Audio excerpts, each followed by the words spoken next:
செம்மண்ணிலே தண்ணீரை போல் உண்டான சொந்தம் இது.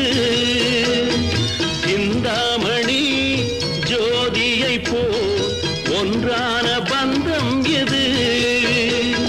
தங்கை அல்ல தங்கை அல்ல தாயானவள். கோழி பாடல் நான் பாட பொருளானாள்.